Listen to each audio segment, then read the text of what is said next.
안녕하세요. 숨은 보험금을 찾아드리는 손해사정사들입니다. 사망의 경우 원인이 확인되는 경우도 있지만 원인을 확인할 수 없는 사망의 경우도 있는데요. 오늘은 이 원인이 명확하지 않은 사망의 경우 어떤 부분이 문제가 되는지, 또 어떤 부분을 유의해야 하는지, 보험금은 어떻게 지급이 되는지에 대해서 알려드리겠습니다.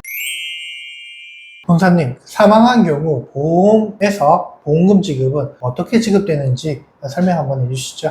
네, 보험에서 사망은 원인이 무엇이냐에 따라서 보험금 지급이 달라지는데요. 주로 상해나 재해로 인하여 사망하는 경우에는 상해 사망보험금이 지급이 되고요. 질병으로 사망하는 경우에는 질병사망보험금이 지급이 됩니다. 참고로 일반 사망보험금은 2년 이내 자살만 아니라면은 원인에 상관없이 보험금이 지급되는 점도 알아두시면 좋을 것 같아요. 상해사망보험금과 재해사망보험금의 차이는 무엇인가요? 네, 상해사망보험금은 급격하고도 우연한 외래의 사고로 인해서 사망한다면 지급이 되는 보험이고, 재해사망보험금은 재해분류표상의 재해로 인해서 사망한 경우라면 지급이 되는 보험입니다. 두 가지가 거의 비슷하다고 보시면 되지만 약간의 차이가 있을 수는 있습니다. 그러면 질병사망보험금은 무엇이죠? 네, 질병사망보험금은 질병으로 인한 사망의 경우에 지급이 됩니다. 따라서 질병 분류가 되지 않는 사망, 즉 원인 불명의 사망인 경우에는 보험금 지급이 되지 않습니다. 그럼 아까 말씀해 주신 것처럼 원인이 명확하지 않은 사망의 경우가 있잖아요. 네, 맞습니다. 생각보다 이런 경우가 종종 발생하는데요.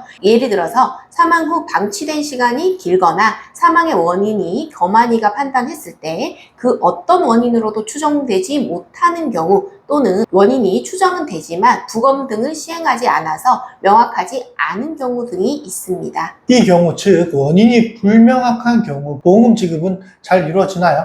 원인이 불명확한 경우라면 원칙적으로는 상해사망보험금도 재해사망보험금도 질병사망보험금도 지급되지 않습니다. 다만 앞에서 설명해 주신 것처럼 자살이 아닌 경우에 일반사망보험금은 지급이 가능합니다. 그렇다면 어떤 부분을 조금 더 면밀하게 확인하면 좋을까요? 네, 상해사망이나 재해사망보험금의 경우 경찰 서류 등을 확인하는 게 중요하고요.